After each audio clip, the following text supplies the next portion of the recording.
In a world that's been overrun by snowflakes, humanity's last hope is a group of friends with a lot to say.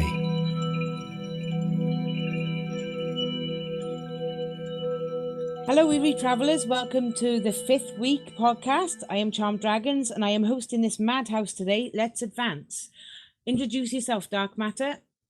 Well, thank you for introducing me, Charmed. My name is Dark Matter. I run a podcast has some series called Poetic Horror on YouTube, so please check it out. Fox. Hello, I am Fear the Fox. Jay. Hello, I'm Jay. I'm J.H.A. Gaming. I have a gaming YouTube channel and I also have a ASMR YouTube channel and I also own this YouTube channel. So I've got fingers in all pies.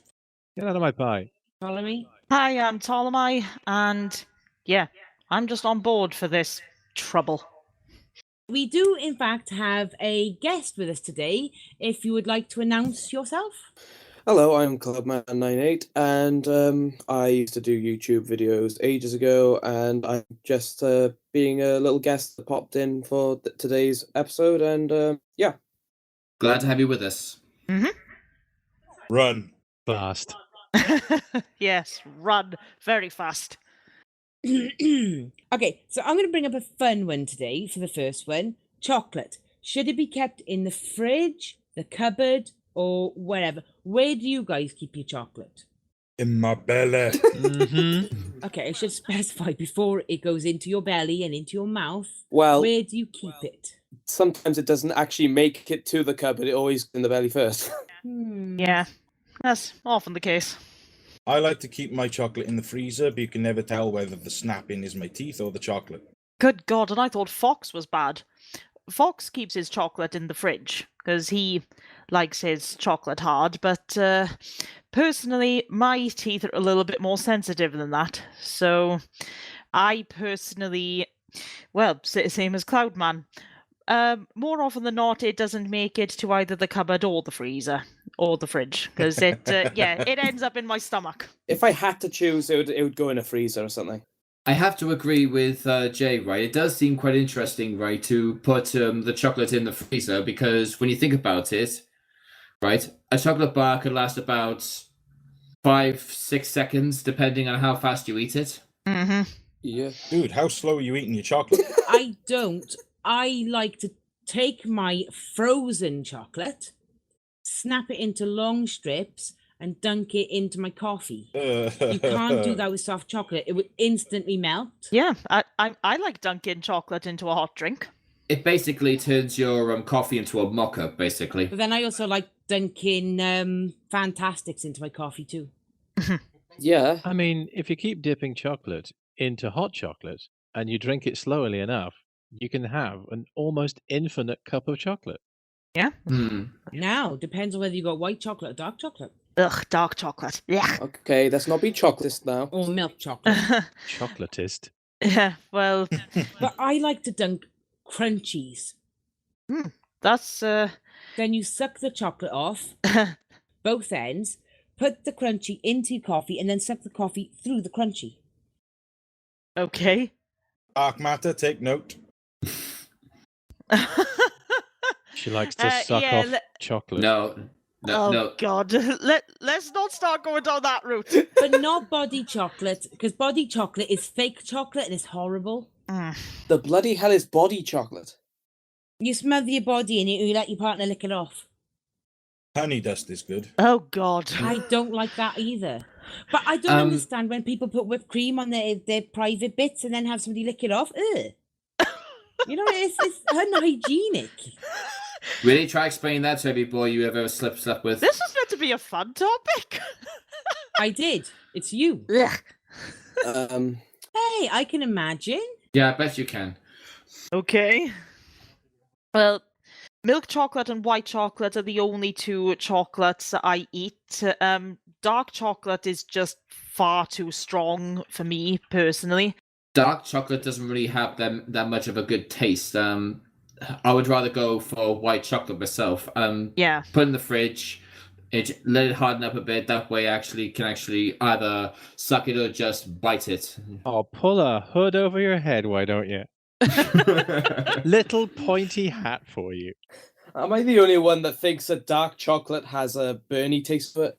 Well, technically, dark chocolate was brought out for cooking, not eating. Well, not eating as chocolate. It was originally brought out as a cooking chocolate because you have to heat it up.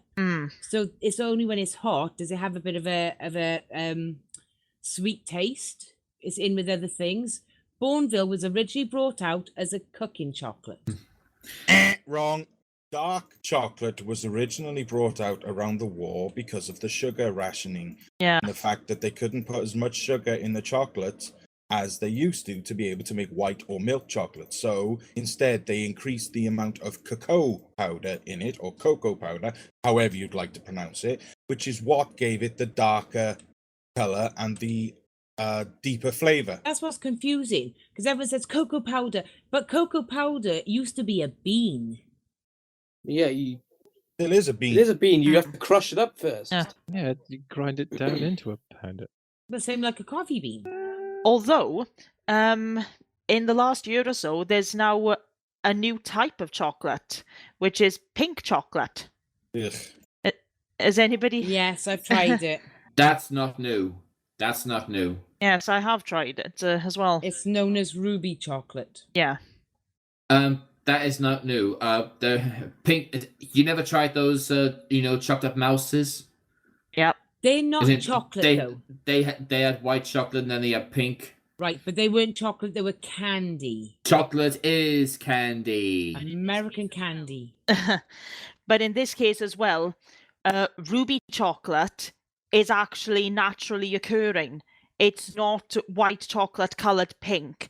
It's a natural pink chocolate. And if it was ruby rose in chocolate, I'd eat the hell out of it. I tried a couple of the Japanese Kit Kats. I tried the salted caramel one. I love that one. I tried the pink one. And I also tried the green tea, which is actually, it's not too bad. It doesn't taste that much like tea, but it doesn't taste much like chocolate either, but it is quite nice. Yeah, I know matcha is a very acquired taste. Dark matter likes light chocolate.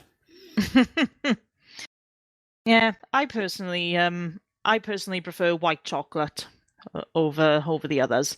You're all white chocolate supremacists here. I like the Star bars because I think that's white chocolate, but it's got the peanut butter in it. So I love those ones. I know it's a bit cheesy to ask, right? But since we're talking on the topic of chocolate, right? How do you eat your cream egg? Oh. Whole. Yeah, whole. Put it in your mouth whole, and then crush it in your mouth and gump, gone. Fair Two enough. At a time. What was that, chant? 2 at a time. 2? Pro skills going on here. What? It's like that picture on the internet of that dog that's got like 3 balls in his mouth. Are you saying that Charmed is a dog with 3 balls in her mouth? Uh-huh. Oh, Oh god. I'm not denying anything. Fox, stop it.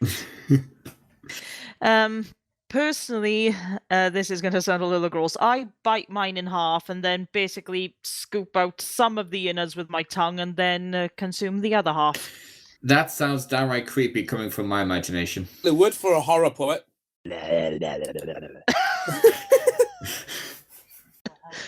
Hey, I am a horror writer, so yeah, that is what I do. The name is Dark Matter for a reason. First, I bite off the first half, and then I scoop out the innards with my tongue, and then consume the other half. okay. First, you need the saw blade. Well, you went on to the horror matter. You asked for it. And there we have it, folks. We're all insane. As if they didn't already know. Welcome, Cloudman, to the madhouse. We are all mad here. Our house. Yeah, madness. Mm-hmm. Okay, should we move on to the next topic? Okay, tea dunking them. Sorry? What's that? Try that again, Charmed. tea versus chocolate, and what do you dunk in them? Tea versus chocolate. So what do you dunk in chocolate? Oh, do you mean tea versus coffee? Yeah, that's it. Why don't we try this whole segment again, please? Okay, next one. Tea versus coffee, what do you dunk in it? My lips. Yeah, me tongue. It's a strong start. Mm-hmm. I Also, guess digestive biscuits. I don't drink tea. I don't drink coffee anymore. I only drink tea now. heretic.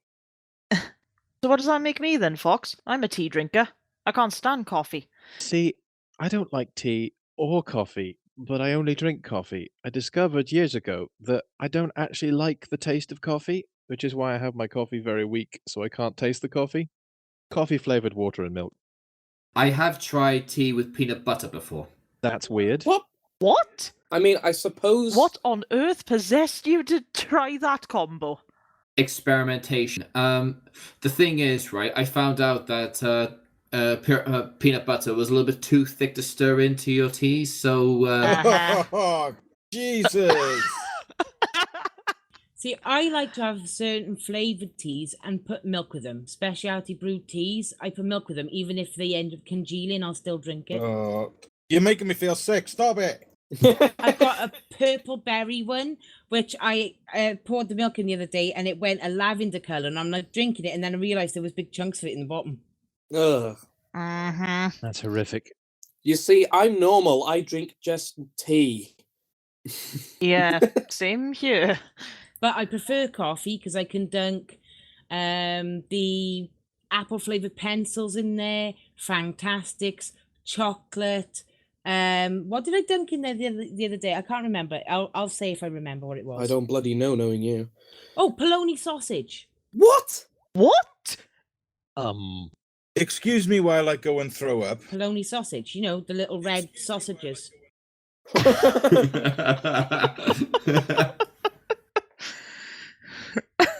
This is going to be an episode of The Twilight Zone before you know it. Sausage tea? Picture, if you will. Uh-huh. I'm trying not to. Only drawback was all the chunks of fat floating around on top of the coffee.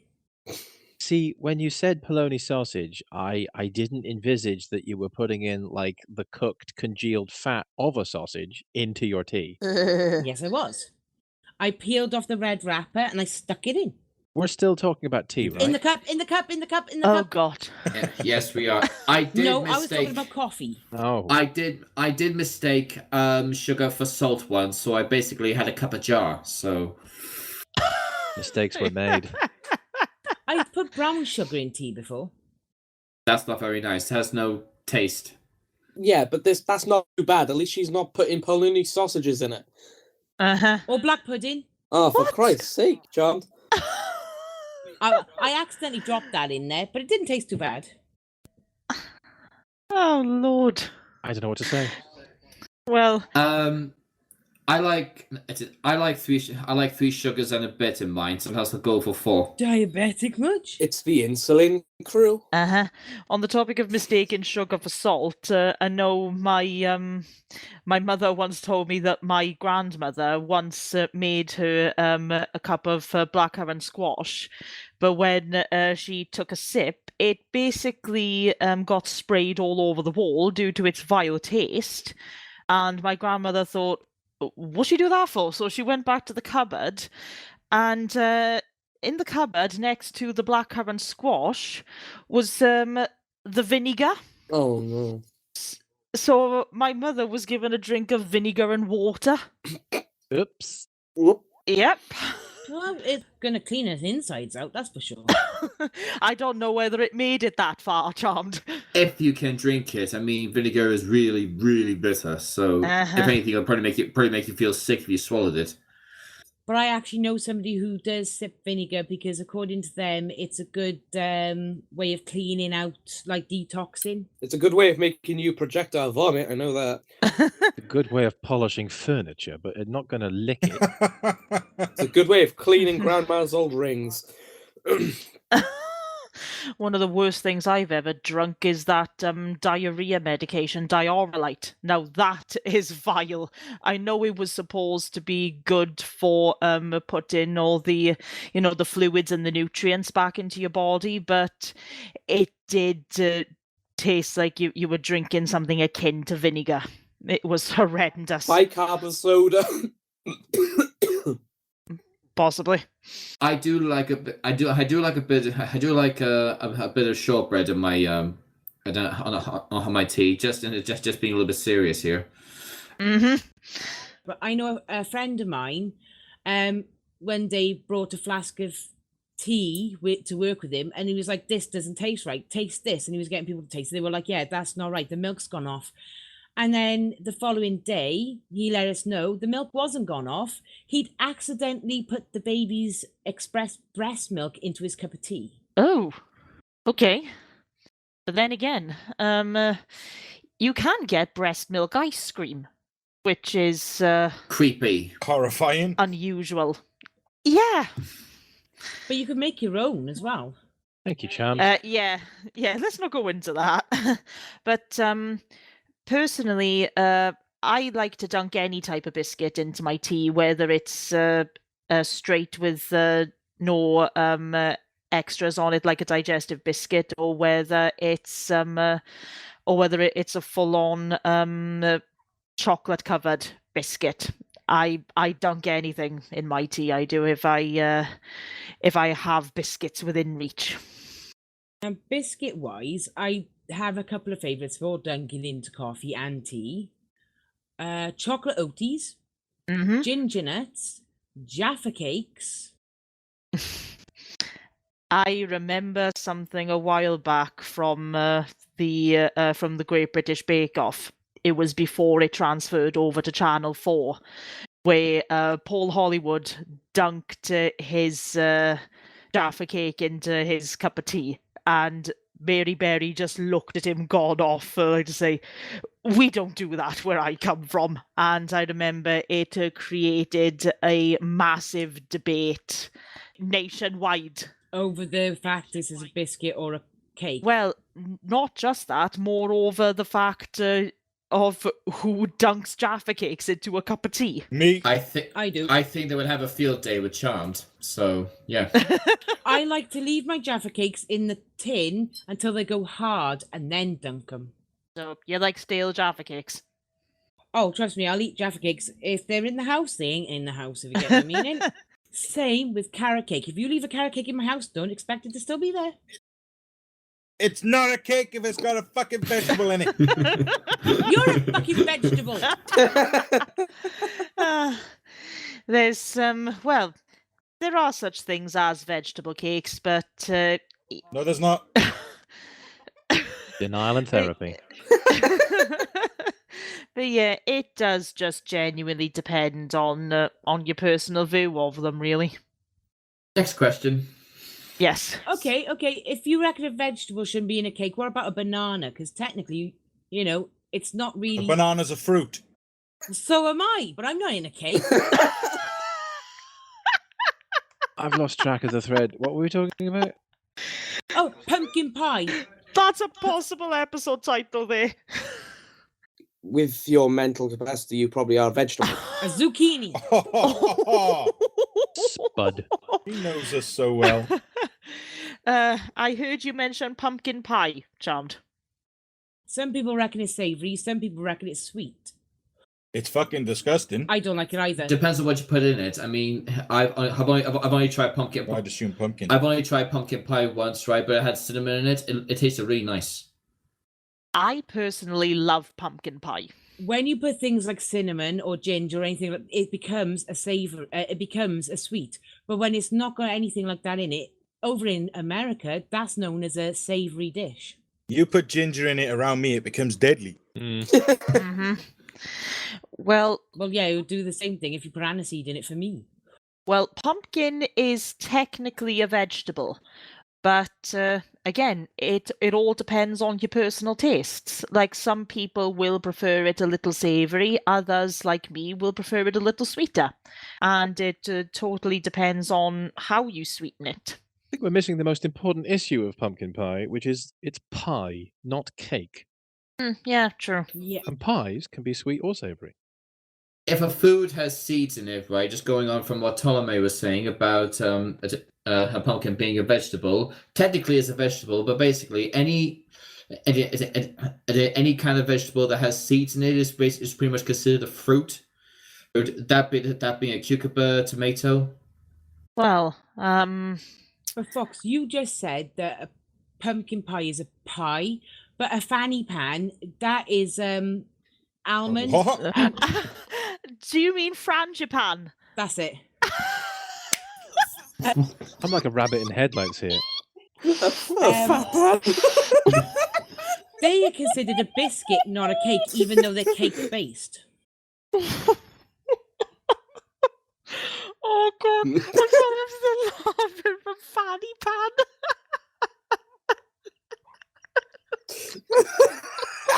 Episode title, anyone?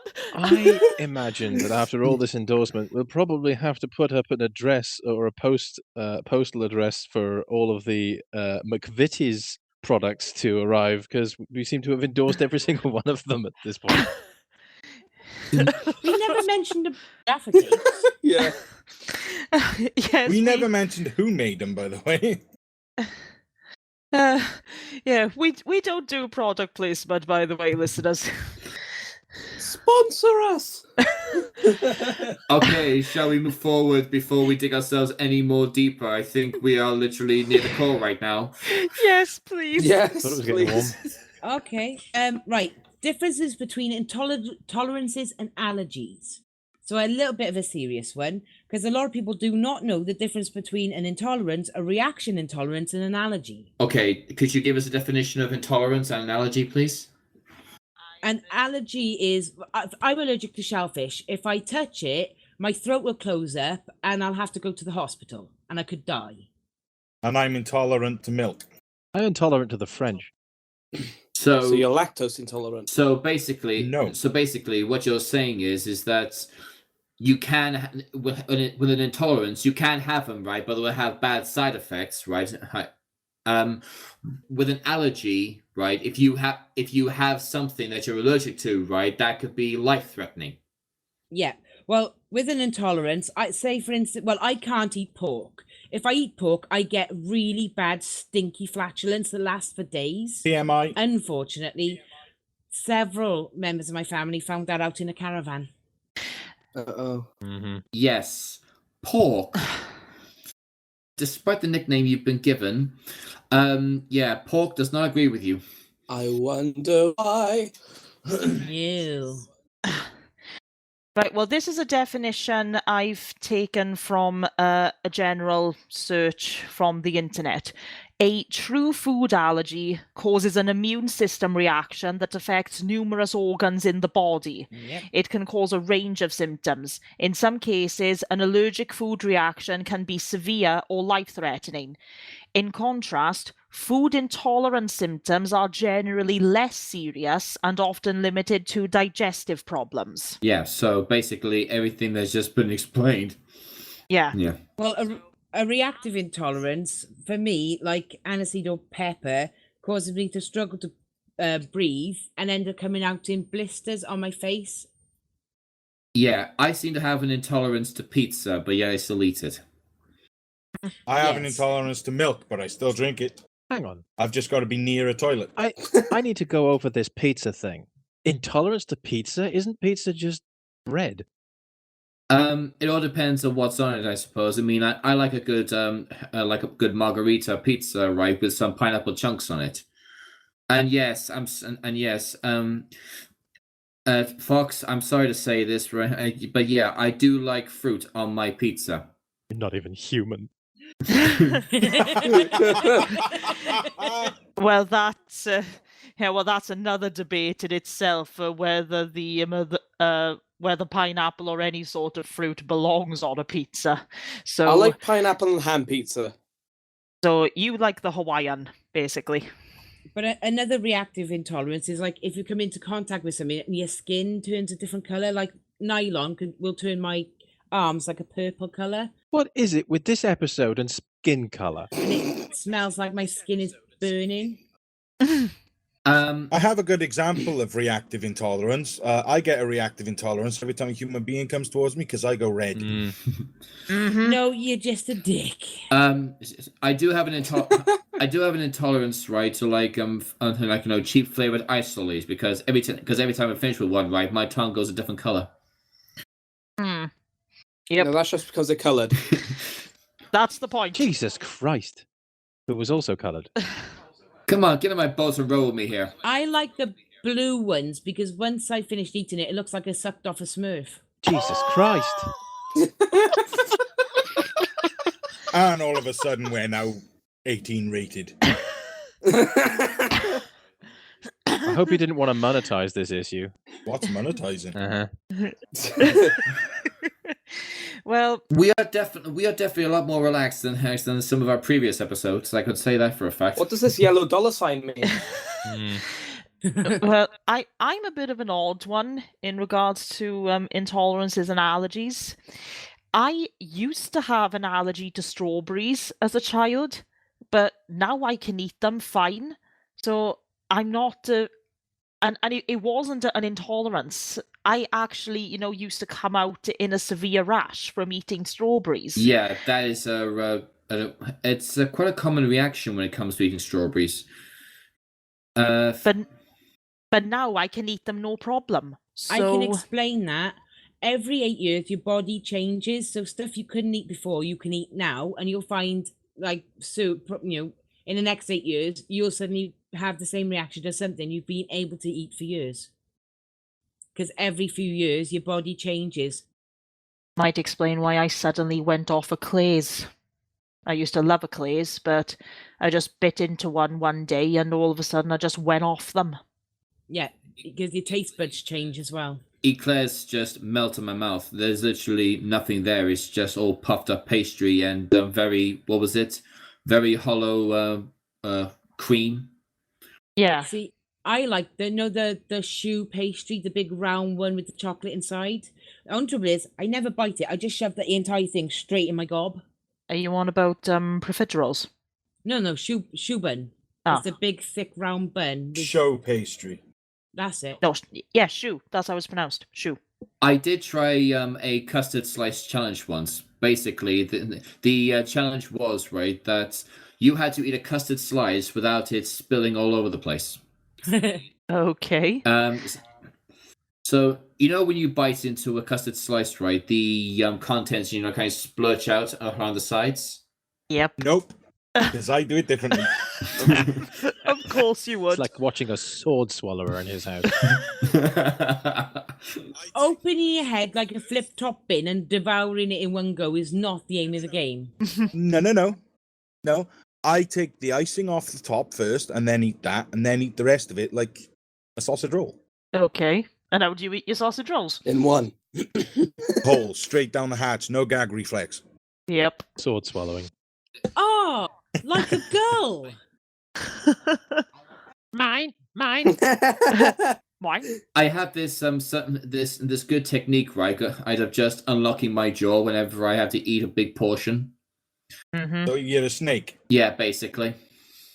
Actually, snakes don't dislocate their jaws. They just have really flexible mouths. They do. They basically eat. They unlock their jaw. Let's try that again. What was that?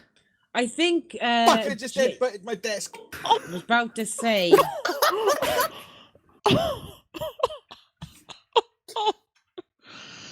Oh, Face Are palm you on alright? desk isn't Are gonna you change okay? anything.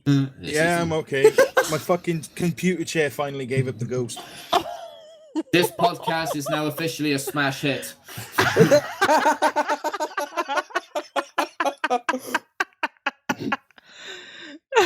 I think we should leave this in for comic effect. But yeah, bodies change over time. So intolerances you used to have, you won't, and ones you didn't have before, you will. So That explains why I can eat Marmite now. Mm-hmm. And butter. Why I would you want fucking to? hate that stuff. It's like licking out the cesspit. Well, they keep saying in the commercials, you either like it or you hate it. So Yes. Well, there you go. To be honest, Doc, it's all right. I'll have it sometimes. It's nothing special. If you fancy a bit of gravel, I'll go dig in my garden and spread it on your toast for you. my taste of Marmite, right? It really kind of put me off, especially when it came to the Twiglets. Mm. They reminded me like somebody had gone outside, gone, oh, I can't afford a bag of crisps. We'll just snap these off, put them in a bag and pass them around. Mm-hmm. And just dunk them in a jar of Marmite. They've even made Marmite crisps. Yeah, they're not too bad. I'm not too fussed on Marmite crisps. I just like Marmite stuff that you spread in bread or toast or whatever. There are some foods, right, which will give me uncontrollable gas if we're talking about intolerances. Is pizza, as I've mentioned before. There are other things like onion rings for another one. Cereal, anything with food with fiber content, right, is usually usually goes to the digestive system and leaves people usually miserable faces afterwards. Well, those around you. Mm-hmm. So in other words, Mexican foods. Is it one thing? I sort of coined a phrase for my workmates, and it's because one of them was on what was it, Ramadan? Oh. Ramadan. So when they when they let off gas, right, I would usually spurt out, "Okay, who's on the fiber diet?" Now, I get diarrhea if I eat chocolate. I love chocolate. I eat it all the time. So I take like the 7-a-day allergy tablets just so I can eat chocolate. And that's Okay. why we've had a 30-minute conversation about chocolate. Yeah. I did have a bad reaction when it came to garlic, though. You're not a vampire, are you? I like garlic bread, but if you give me like a bud of garlic, I'll just like put this back in the fiery pits of hell where it came from.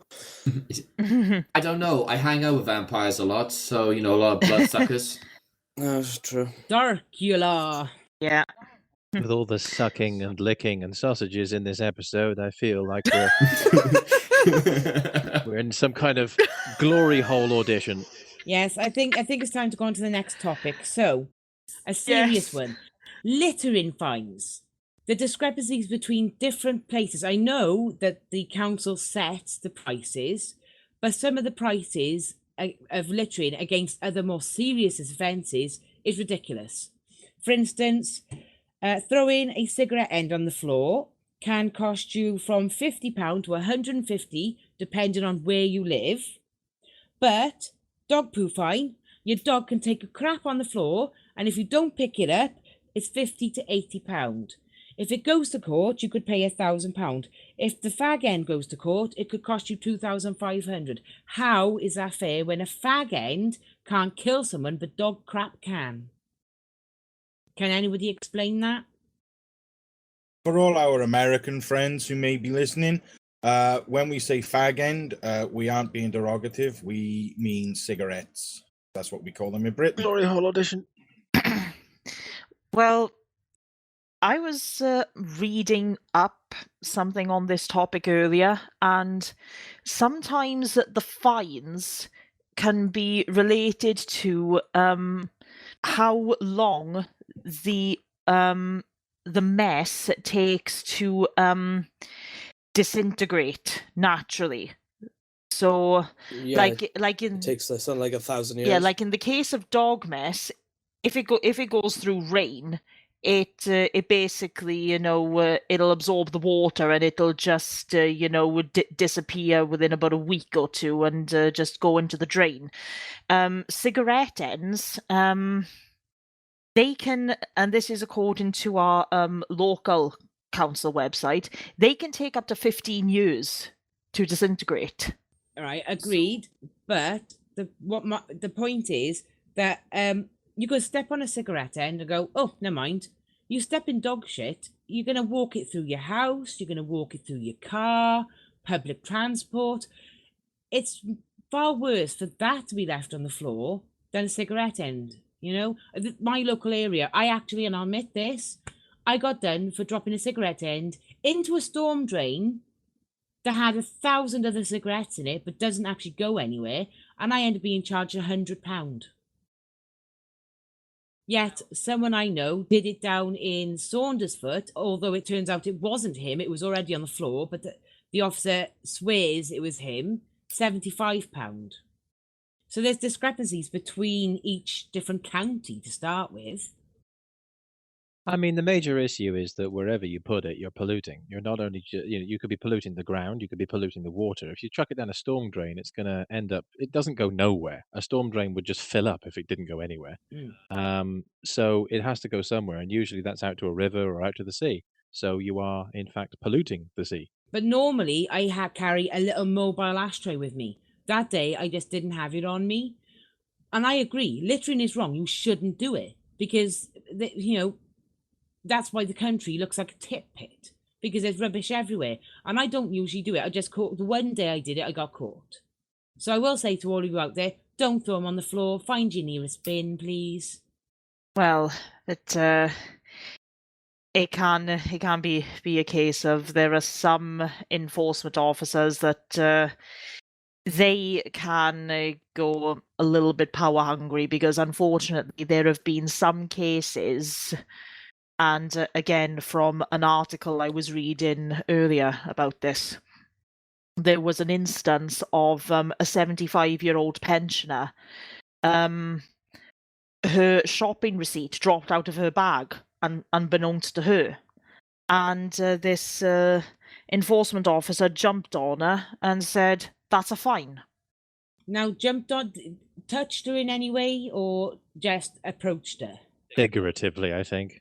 Yeah, figuratively. It literally approached her and said, "Excuse me, you've littered. That's a fine." Because the one who stopped me physically caught hold of my baby's pram. And I found out when I rang up to say, I want to pay this, can I pay it this way, that was actually illegal. They are not allowed to physically touch you in any way. If you want to walk away, you can, but you will end up with a court summons because they will locate you somehow. Well, yeah, it's normally illegal for anyone to touch you unless it's an actual police officer. Yeah. No, even if it's a police officer, they cannot put hands on you unless you're under arrest. Oh no, but It's assault no matter what. Only if you are suspected of something can they detain you. But okay, so this goes through a whole chain of things. In order for you to be under arrest, they have to have reasonable articulable suspicion that you have committed a crime. If they don't have that and they arrest you, it's wrongful arrest. But until you're arrested, they can't touch you. So there's a whole chain of and there should be. There's a whole chain of different things that need to happen in order for that to be the result. Not to mention a warrant for their arrest. Doesn't necessarily need a warrant. They need a warrant to search you, certainly. But if you're under arrest, then that's not too difficult for them to take you to the station and get a warrant. Like, it's the same thing with this. Unless they have a warrant, they can't go in your house, or unless they have certain instructions, they cannot enter your house unless they've been told they can do so. Yeah, if you invite them in, then that's on you. Yeah. The interesting thing, we're talking about littering and dog mess, but also horse mess. We get mounted officers in various areas around the country, and what frustrates me the most is when you see like a pile of horse manure in the middle of the road, and you're like, well, there's a mounted officer that left that there, and somehow the rules don't apply to them. I don't get that. That really infuriates me. Rules don't apply to horses because all they eat is grass, so there's no dangerous chemicals in their manure. And being manure, it's also used for feeding plants and fields. So people will go and pick that up and use it on the fields and their plants and things, and they don't get charged for it because they've gone and picked it up. Yeah. You try doing it. However, this littering issue also doesn't apply to bin men. There have been several instances of bin men being caught actually, dumping the rubbish that they're supposed to be collecting, and there's actual filmed evidence of this, and yet they don't get the fine. but it could essentially be due to the fact that they are essentially council workers. So the council can't exactly sue themselves, can they? No, which in my opinion that's unfair. Hmm. They Yeah. should have some sort of system in place where if they do it, that they could have their jobs taken away or something like that. Mm. And they should have constant surveillance. They are bringing a rule out about that because there's been so many of them breaking bags and then leaving those bags to the side and then sticking stickers on saying you put too many bags out, even though you put the right amount out. It's because they broke the bag open. So they, I believe, and it's not 100% at the moment, but I heard this from a friend of mine who, is an officer then, that if they are seen by any cameras breaking a bag and leaving it, they will be charged the price of that bag. So it will be £100. In regards to my previous comment as well about these enforcement officers getting a little power hungry, should we say? It is slightly off topic, but it is sort of related to what we're talking about. A couple of years ago, I remember reading an article about a 5-year-old girl who was selling lemonade in front of her house one summer. It was something for her to do, and her dad is a really well-respected person in the community. I think he's he's a professor at a business school, and this was a little exercise for her, to learn future skills, but also to keep her occupied during a summer day. But about half an hour after she started, this enforcement officer approached her and basically told her, I'm fining you £150 for selling without a trader's license. But her father actually approached the correct representatives, and they admitted that that enforcement officer was in the wrong. They said, yeah, we expect our officers to have common sense. This was a child, who was clearly, just having a little bit of fun on a summer's day. A trader's license shouldn't apply to a 5-year-old, who is learning future skills and having a little bit of fun. Yeah. So yeah, they said we expect our enforcement officers to have common sense when issuing fines. Clearly, it didn't happen here. Yeah, therein lies your mistake. Because you were selling something and making money off it, they weren't really wrong, because one of the parents should have had a permit to sell, not necessarily a license, but a permit to sell. Well, she wasn't even charging £1 a glass, and it was outside her house. Yeah, but it's still owned by the council. Not technically. No, Depends that's whether public. you're on or off your property. It's public property. Public property. The council are the. If you're in your garden, they can't. The council are the custodians, but it's yours. You own it. It's public. You own it. I own it. Everyone owns it. Now, yeah, trading. If you were going to be a tradesman and sell things, and that was your business, then that's another thing altogether. But a child, just one child, and I mean, it was ruled that they were well within their rights to do so. So, I would say that the ruling, given that it was in her favor, it's clearly sort of steering me towards the idea that that's okay, because everybody seems to think that that's okay, apart from the enforcement officer, which, the mistake being that they were just expected to use their common sense instead of being trained. And it really upset her as well. Her father said it took ages to calm her down afterwards. She was so upset.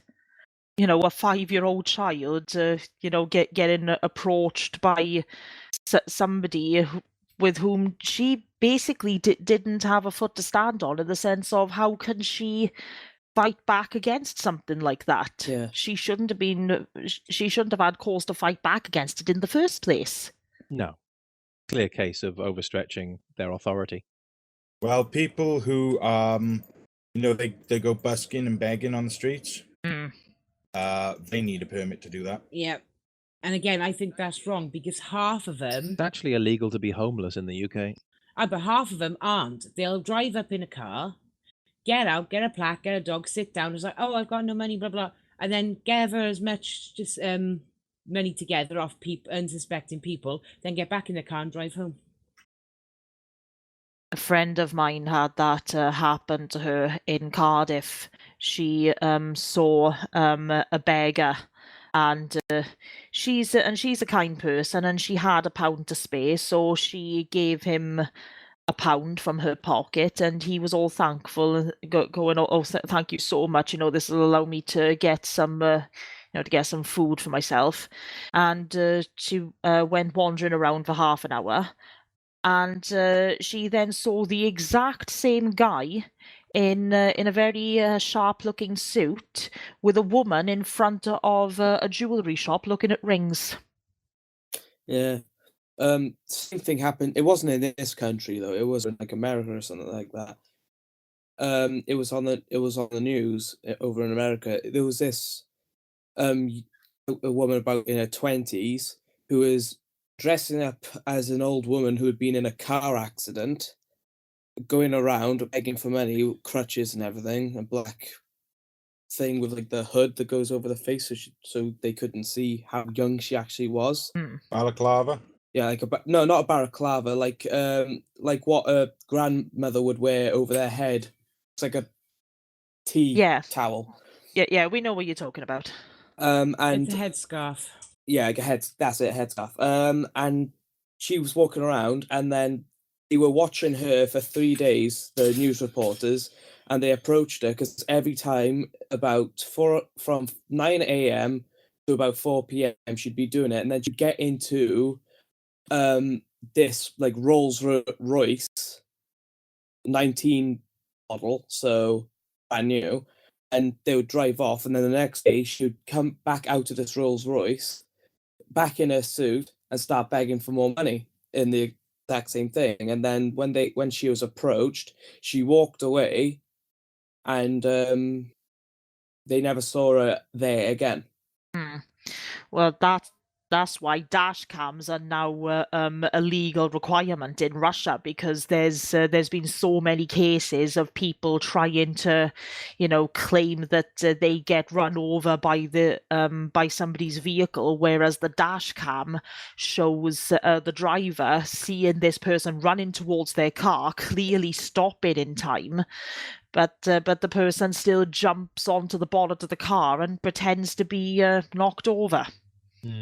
Yeah, I've seen a video like that. It was might be in Russia actually. They were just driving down like a city center or something like that, and then the guy jumped from his side onto the bonnet of the car and just fell off. And apparently, was like trying to fake a claim saying that the driver ran him over. Yeah. Well, that's one question and a little bit extra. So yeah, you was talking about the problems of littering, and we seem to have that. we seem to have straight onto the what was it, the I don't know, what was the homeless people. Yeah. Right. The next one is conspiracies. Right.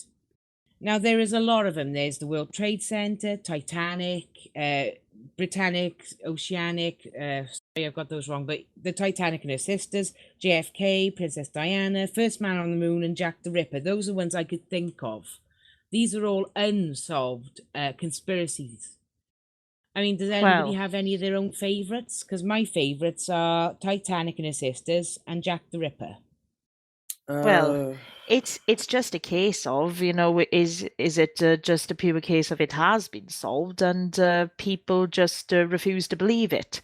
That's Hang on, Jack the Ripper isn't a conspiracy. He was real. Yeah, there's documented he was evidence real, of it. But nobody ever found him. He was never caught because one of the conspiracy theories is that he was a member of the royal family. He was a doctor. Yes, but the doctor, he was a surgeon. The doctor of the royal family. Well, that's what there have been many arguments about who he was, and of course, it's this is a very old case where very little DNA evidence survives, and this was also back in a time Where when DNA evidence wasn't possible. Yeah, and it wasn't collected as a result. So it is literally. It's just one of the so-called great unsolved crimes, like like in the case of the Black Dahlia. Nobody knows who killed her. There have been many, many men who have written in to the police department that took the case, saying, "I killed the Black Dahlia. I killed the Black Dahlia." But people, the police officers just reckoned it was people, looking for infamy. Attention. Yeah, like the guy who murdered John Lennon. The only reason he killed him was because he wanted to be known for something, so he decided to kill John Lennon. Well, there's one mystery I do know of from ages ago. It was back in 1955, though. There was this one flight called Pan America Flight 914 that just disappeared. The main conspiracy, or more a main case, was it disappeared in 1955. It was going from, I think, from New York to Miami at the time. And it disappeared. And then back in like 1997, in like, I think must have been like Spain or something, or Portugal. It apparently was picked up on the radar. It landed, and they were apparently talking to this captain on this plane. And but before they could get to the plane, it apparently took back off, which is weird because, but no, that people are thinking that was a conspiracy. No one actually knows, because the only evidence they had was the plane and a calendar that fell out of the plane, which on the top of it read 1955. So you're assuming it is was it another case of the Bermuda Triangle? But that's just it. With the Bermuda Triangle, there has been so many ships and planes brought down by something which could just be the magnetic currents because of where it is situated. Yeah. But some people have actually gone and looked, and you can actually see planes from the Second World War in formation on the bottom of the sea. Well, in regards to the Bermuda Triangle, the most popular theory, according to popular culture, is aliens or some sort of paranormal activity. The Irish should come in. Little green men. Yeah. Yeah. I don't think I don't think aliens would take the form of leprechauns, Charmed. Well, they could. Who knows? Every planet has a north. There's a new conspiracy. Yeah. I reckon our country's run by aliens. Just take a look at the bloody council. Not the council, the Downing Street. Yeah. No, Charmed. Those are the Muppets. Mana, mana.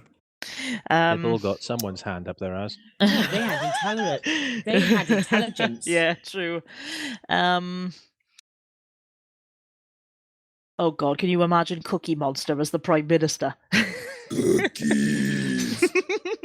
Well, it's a marked improvement. The country would probably be a better place.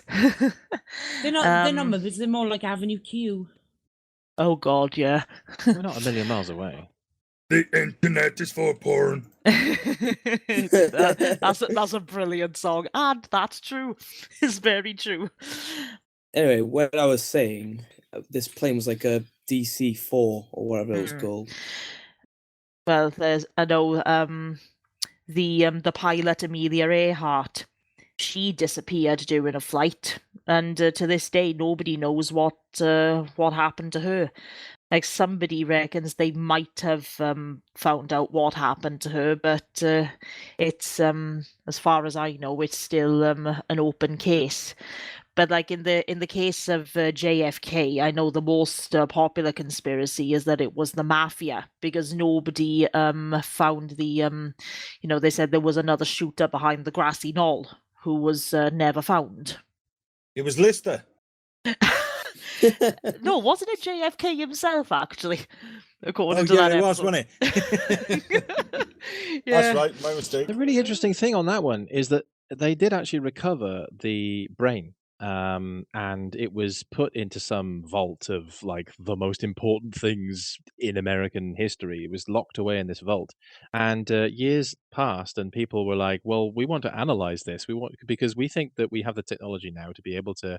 Give you the exact trajectory of the shot based on footage and everything, if we can just analyze the brain. And they were just like, we've lost it. We can't find it anymore. The brain's gone missing. We misplaced it.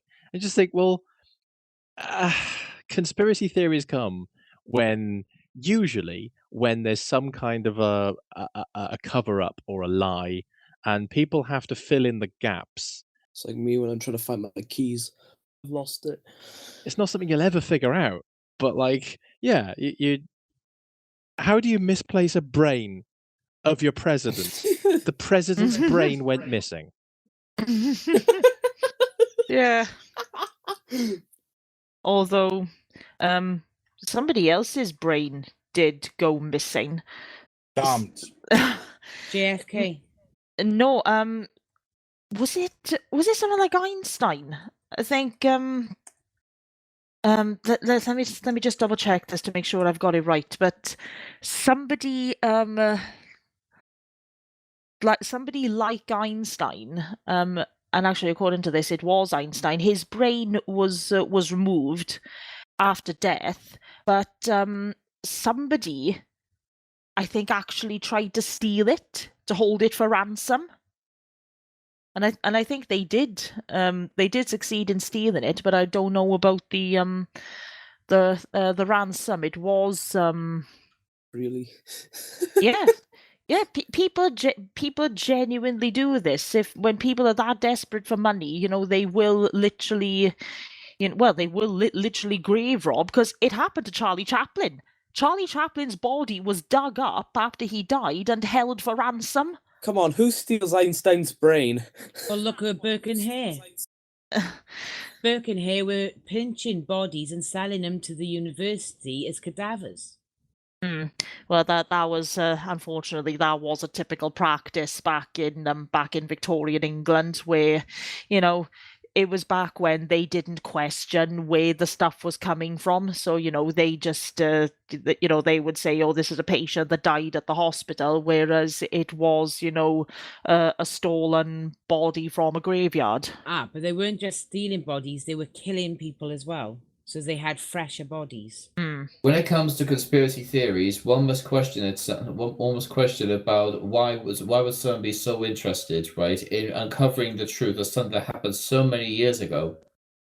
History. What do they hope to gain out of it? The knowledge and history, like the Titanic. I love the stuff about the Titanic. Truth is important. And who do they plan to shut up with, and what do they hope to get out of them? You know what I mean? Yeah. Well, with the Titanic, finding out why over 1,000 or over 1,700 people died would be a reason for finding out what happened to her. Finding out and basically giving peace of mind to the remaining family members of those people who died. I can see where she's coming from there, but if it's happened so many years ago with, say, the Titanic, all the evidence is going to be gone. The Titanic wreckage is still there. Yeah, I was about to say, all you can see of the Titanic now is what's below the ocean. So, and the bow is all that's left. Yeah. No, it's not. It's all still left. It's disintegrating slowly because of the rust particles on it. It's not rust. It's actually a bacteria that is growing on the ship. It's mostly coral by now. Yeah. They're called rusticles. Oh God. That's what's growing. That's what's growing on the Titanic. It's a rusticle. It's a bacteria that looks like rust, but it's not actually rust. It's eating the ship, basically. Isn't a rusticle somebody who hasn't had sex in a while? I thought it was a Jamaican with big balls. Oh my God. No, that's a rasticle. Oh yeah. Sorry.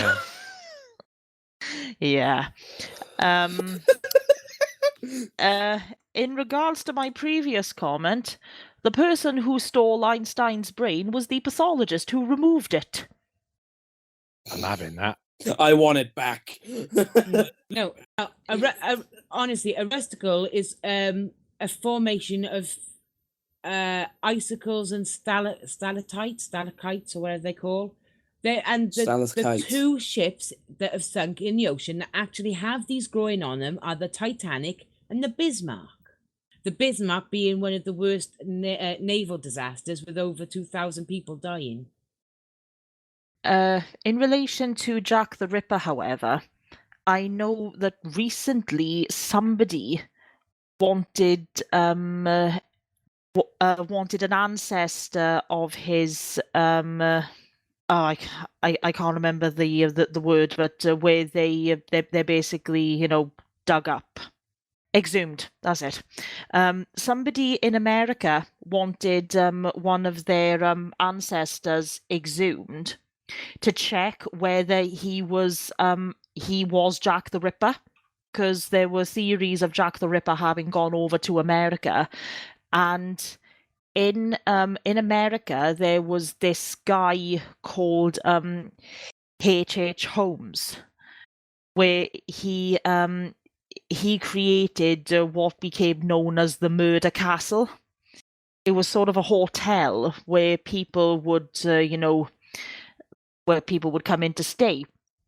But he had constructed it himself, and it was basically... It was the torture dungeon. Yeah, it was, he killed everybody who came into that building, and there were like secret doors and chutes, that would lead down, into the basement where all the bodies were dissolved until all that was left was their skeletons, and he would sell their skeletons on then to science universities as study specimens. So he was getting a lot of money off of this, and one of his descendants wanted to have a DNA check done to check whether he was Jack the Ripper, and I think it was done because there was something tells me there is some sort of DNA evidence of the Ripper, but yeah, it turned out it wasn't him, not just from the DNA test, but I think the dates didn't match up properly. It did. It does sound like a shot in the dark there, just from one random American. So Well, the reason that they thought that is because when the American went back to America is when the killing stopped. Didn't Jack the Ripper only kill women? He only killed prostitutes. Yeah. The thing at the moment is that there are still mysteries, and that there's still no certain way to actually tell about what really happened. So therefore, the conspiracy theories are still going on, and they're probably going to go on for years and years. Yeah. Such is the nature of conspiracy theories. We may never know the truth. Such is the nature of curiosity. Yes. Conspiracy, man. They're out to get us, man. Should we wrap up? Well, thank you all for listening. Don't forget that we have podcasts every week, and we will see you in the next part. Yes. We'll see you next week. So, Jay, do you want to finish off by telling our listeners where to find us? Yes, you can no longer find us on SoundCloud because they are robbing bastards and they want money off us. And I'm not prepared to pay any more money to them. And they can come after me for saying that if they so wish. They can find us, however, on iTunes, Spotify, YouTube, Twitter, Facebook, and that's about it. But they can find Patreon as well. Also, by the time this airs, it'll be the same week as this episode. We will be recording it in the next few days. We are having a special for patrons only. So if you subscribe to Patreon and pay us just $1 a month, you can see our bonus content, which we are starting to record as of this week. So thank you very much. Back over to Charmed to take us out. So I'm going to round it up by saying, see you later. Bye, everyone. Bye. Goodbye. I like chocolate. Until next time.